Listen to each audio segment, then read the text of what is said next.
ఎవరో శ్రమిస్తే ఆ శ్రమను ఇంకొకరు తమ క్రెడిట్గా చెప్పుకుంటే అది పాలన అవుతుందా? అసలు పాలన అంటే ఏంటి? పాలన అంటే పోస్టర్లు వేసుకోవడమా?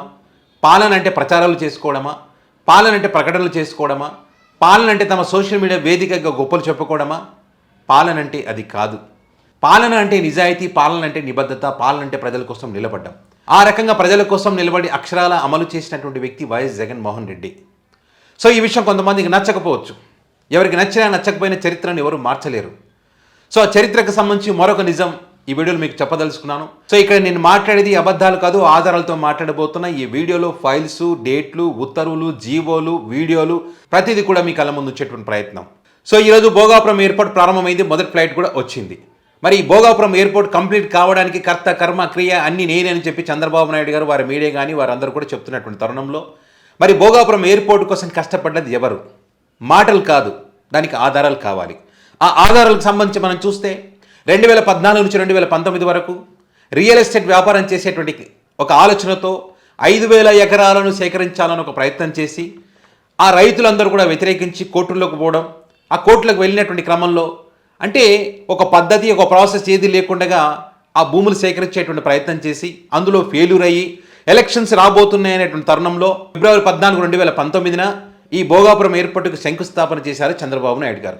2019లో వైఎస్ జగన్మోహన్ గెలిచిన తర్వాత అధికారంలోకి వచ్చిన వెంటనే ఒక అధ్యయనం చేసి ఈ భోగాపురం ఎయిర్పోర్టుకు సంబంధించి ఆ కోర్టులో ఉన్నటువంటి భూములు కాదని రైతులు ఎవరు కూడా ఇబ్బంది కలిగించకుండా 2,703 ఎకరాలను సేకరించి అందులో 2,203 ఎకరాలు, అందులో 2,203 ఎకరాలు ఎయిర్పోర్టుకు సంబంధించి, మిగతా 500 ఎకరాలు రాష్ట్రానికి వచ్చేటువంటి పరిశ్రమలకు సంబంధించి ఆ ఎయిర్పోర్ట్ కంపెనీతో కూడా ఒప్పించి అన్ని నిర్ణయాలు తీసుకొని ఈ భూ సమస్యలన్నీ కూడా పరిష్కరించి మరి వీటికి సంబంధించి ఆ నష్టపరిహారం, రైతులు ఉంటారు కదా, నష్టపరిహారాన్ని కూడా మానవత్వ దృక్పథంతో ఆలోచించి ఎవరికి ఏం చేయాలనేటువంటి ఉద్దేశంతో అన్ని రకాలుగా ఆలోచించి పునర్వాస కేంద్రాలు కూడా ఏర్పాటు చేసి అది కూడా సుమారుగా 50 ఎకరాలలో 80 కోట్లతో వాళ్ళకి అన్ని ఏర్పాట్లు చేసి వారిని అక్కడికి తరలించి, అదేవిధంగా పర్యావరణానికి సంబంధించి కూడా కొన్ని ఇబ్బందులు ఉంటే ప్రధానమంత్రి మోదీ గారితో మాట్లాడి ప్రతిదీ కూడా క్లియరెన్స్ చేసి మరి శంకుస్థాపన చేయడం జరిగింది.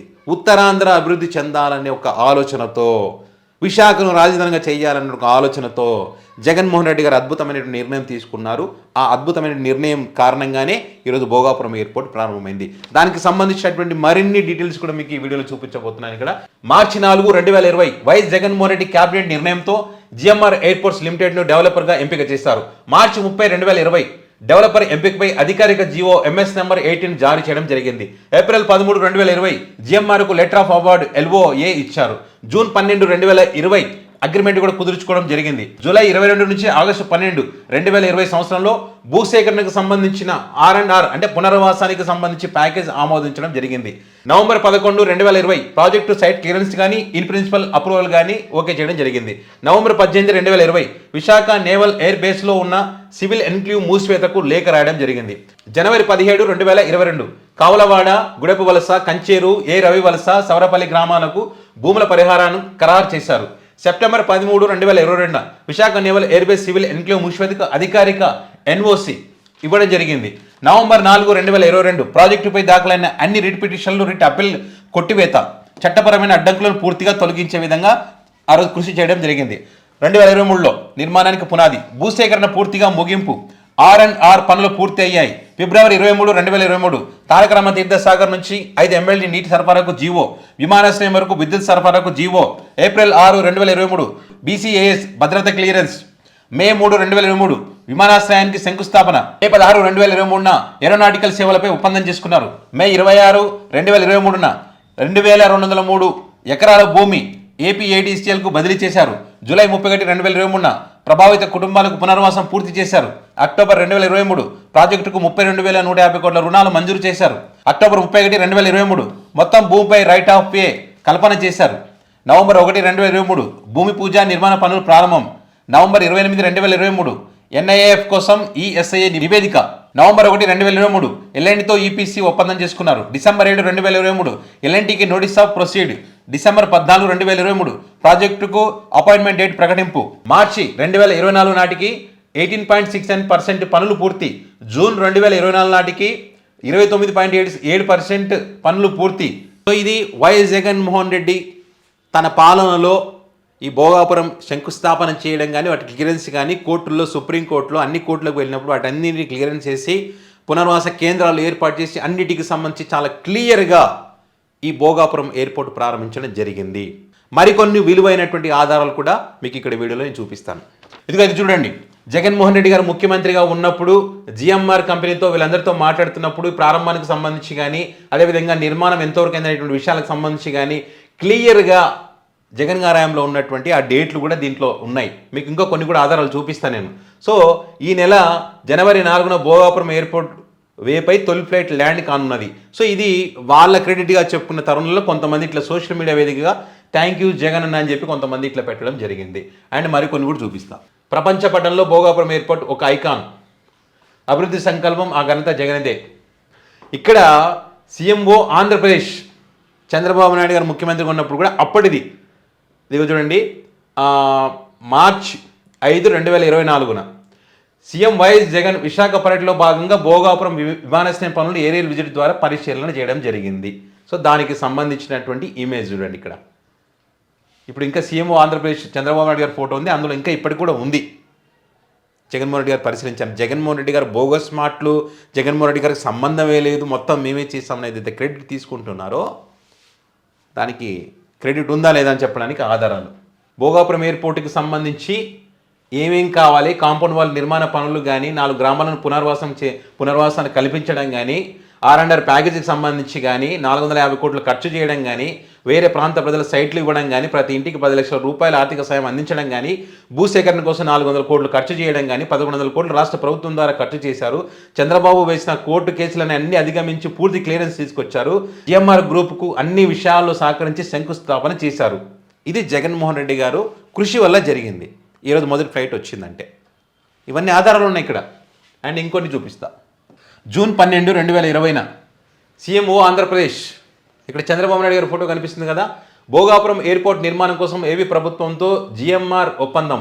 సీఎం ఆశించిన విధంగా చిరస్మరణీయ రీతిలో ఈ ఎయిర్పోర్ట్ను నిర్మిస్తామని జిఎంఆర్ ప్రతినిధులు ముఖ్యమంత్రితో అన్నారు. దీనికోసం అంతర్జాతీయ సంస్థల సేవలను వినియోగించుకుంటున్నామని జిఎంఆర్ ప్రతినిధులు అన్నారు. ఇది ఎప్పుడు జరిగిందంటే 4:49 అంటే ఈవినింగ్ జూన్ 12, 2020 ఒప్పందం చేసుకున్నటువంటి ఆ ప్రతినిధులందరూ కూడా ఇక్కడ జగన్ గారితో మాట్లాడుతున్నటువంటి దృశ్యాలు. 4,600 కోట్ల పెట్టుబడితో ఎయిర్పోర్ట్ నిర్మాణం. భోగాపురం ఎయిర్పోర్టుకు శంకుస్థాపన చేసిన సీఎం జగన్. ఇదిగోండి, ఈటీవీ ఆంధ్రప్రదేశ్లో కూడా 2026 నుంచే భోగాపురం వద్ద విమానాలు ఎగిరే పరిస్థితి. ఇదిగోండి పునర్వాస కేంద్రాలు ఇవన్నీ కూడా. మే 12, 2022 వారందరికీ అక్కడ భూములు ఇచ్చిన వాళ్ళందరికీ పునర్వాస కేంద్రాలు ఏర్పాటు చేసినటువంటి ఇది జగన్ గారి హయాంలో. ఓకే, శంకుస్థాపనకు సంబంధించిన క్లియర్ పిక్చర్ ఇది. జగన్మోహన్ రెడ్డి గారు శంకుస్థాపన చేసినటువంటి అప్పటిది. సో ఈ ఎయిర్పోర్ట్కి సంబంధించి జగన్ గారు మాట్లాడినటువంటి మాటలు కూడా ఒకసారి మీరు వినొచ్చు. భూమి పూజ చేసిన ఈ గ్రీన్ ఫీల్డ్ ఎయిర్పోర్ట్ మరో 3 ఏళ్లలో ఈ ప్రాజెక్టు పూర్తయి ఈ ఎయిర్పోర్ట్ 2026 నాటికి ఇక్కడ నుంచే ఇదే భోగాపురం నుంచే విమానాలు ఎగిరే పరిస్థితి వస్తుంది అని చెప్పడానికి కూడా సంతోషపడతా ఉన్నా. ఈ రోజు ఇక్కడ పునాదిగా వేసాం. 2026లో మళ్ళీ మీ బిడ్డే, మీ అన్నే, మీ తమ్ముడే మళ్ళీ ఇక్కడికే వచ్చి ఇదే ప్రాజెక్టును మళ్ళీ ఇనాగ్రేట్ కూడా చేస్తాము అని చెప్పి కూడా దేవుడు దయతో తెలియజేస్తా ఉన్నాను. భోగాపురం అంతర్జాతీయ విమానాశ్రయంపై ఇదే ప్రాజెక్టు ఇక్కడ ఇవాళ వచ్చి మనము ఫౌండేషన్ స్టోన్ వేస్తా ఉన్నాము, పునాది రాయి వేస్తా ఉన్నాము అని అంటే జీర్ణించుకోలేని వ్యక్తులందరూ కూడా నిన్ననే సార్ టీవీలలో మాట్లాడటము, పేపర్లలో చూడటం ఆశ్చర్యం అనిపించింది. నిజంగా వాళ్ళు మాటలు మాట్లాడుతూ ఉంటే నిజంగానే వాళ్ళ హయాంలోనే ఈ స్థాయిగా ఉండింటే మరి వాళ్ళ హయాంలో ఎందుకు ఈ ప్రాజెక్టు ముందుకు కదలేదు అని చెప్పి అడుగుతా ఉన్నాను. ఈ సందర్భంగా సుప్రీం కోర్టులో కేసుల దగ్గర నుంచి, హైకోర్టులో కేసుల దగ్గర నుంచి, నేషనల్ గ్రీన్ ట్రిబ్యునల్ NGTలో కేసుల దగ్గర నుంచి మొదలైన అనేక కేసులన్నీ కూడా దేవుడు దయతో పరిష్కరించి చూడండి, ఎన్ని ఇబ్బందులు పెట్టినప్పటికీ కూడా వాటిని అధిగమించి జగన్మోహన్ రెడ్డి గారు అద్భుతంగా ముందుకు తీసుకొచ్చే కార్యక్రమం చేశారు. ఇప్పుడు మా క్రెడిట్ అని చెప్పుకుంటారు. ఇంకా ఉన్నాయి.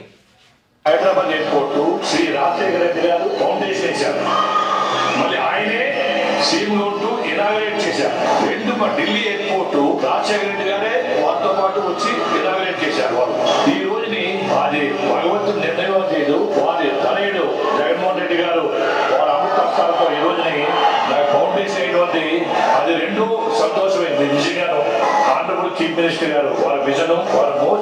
ప్రాజెక్ట్స్ అండ్ ఫార్వర్డ్ లుకింగ్ ఆయన పాలసీస్, నెక్స్ట్ వాటి ఇన్ఫ్రాస్ట్రక్చర్ గురించి ఇచ్చిన ఫోకస్, ఆయన అన్ని కూడా ప్రతిదీ కనెక్ట్ అవ్వాలని చెప్పి పోర్ట్లు, సీ పోర్ట్స్ అన్ని కనెక్ట్ అవ్వాలని చెప్పి ఆయన చేసిన పాలసీస్ వల్ల ఈ మధ్యన వైజాగ్ గ్లోబల్ ఇన్వెస్టర్స్ మీట్ అయింది. దానికి ఎంత ఇన్వెస్ట్మెంట్ వచ్చిందంటే నిజంగా మీ తప్పున మా తప్పున. చూడండి, జగన్మోహన్ రెడ్డి గారి ప్రారంభించారు శంషాబాద్ ఎయిర్పోర్టు వైఎస్ రాజశేఖర రెడ్డి గారు, ఇది జగన్మోహన్ రెడ్డి గారు, ఇది జిఎంఆర్ వాళ్ళు చెప్తున్నటువంటి విషయాలు కళ్ళ ముందు కనిపిస్తూ ఉన్నాయి కదా.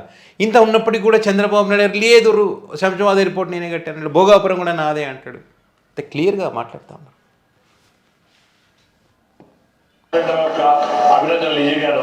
ఎలాగైతే ఎకనామిక్ ఇంప్రూవ్ అయిందో ఢిల్లీ, హైదరాబాదు, సేమ్ వే ఇక్కడ కూడా చేయాలని, భోగాపురం చేయాలని. ఇప్పుడు ఈ రోజుని భగవంతుని కాని వల్ల ఆ వర్షం కూడా భగవంతుని మనకు దీవించి ఇప్పుడే వర్షం కూడా మనకు వచ్చిందంటే ఆయన ఆశీర్వాదం కూడా మనకి ఉంది. ఆయన అమృతాస్త్రాలతో చేయడం దీనికి నిజమేనో మాకు చాలా ఎంతో సంతోషకరమైన విషయం ఇది. దానికి నేను ఆంధ్రప్రదేశ్ సీఎం గారికి మా జీవనం తప్పున నేను హామీ ఇస్తున్నాను. నెంబర్ 1 ఎయిర్పోర్ట్ కట్టి 36 months దానికి యాక్టివిటీ కూడా ఇచ్చేస్తాం. మీరే మళ్ళీ ఇనాగ్రేట్ చేయాలని కోరుకుంటాను. చూడండి, ఫౌండేషన్ స్టోన్ 3/5/2023 ఈనాడులో ఇంటర్నేషనల్ ఎయిర్పోర్ట్కి సంబంధించిన ఒక యాడ్ కూడా రావడం జరిగింది. అప్పుడు ఈనాడు పత్రికలో అంటే భోగాపురం ఎయిర్పోర్ట్ అని చెప్పి. ఓకే, అన్ని ఆధారాలు పెట్టుకొని జగన్కి సంబంధం లేదంటే ఎట్లనయ్యా? ఏ దేశమైనా రాష్ట్రమైనా అభివృద్ధి చెందాలంటే మౌలిక సూత్రాలు. ఈ సూత్రాలు తెలిసిన ప్రజా పాలకుడు YS Jagan. Bhogapuram international airport 2700 ఎకరాలలో చంద్రబాబు నాయుడు హయాంలో ఎంత తెలిసి అక్విజిషన్ జరిగింది? కేవలం 377 ఎకరాలు. వైఎస్ఆర్సీపీ ప్రభుత్వం వచ్చిన తర్వాత 900 కోట్లు ఖర్చు పెట్టాం ల్యాండ్ అక్విజిషన్ ఆర్ఎండ్ఆర్.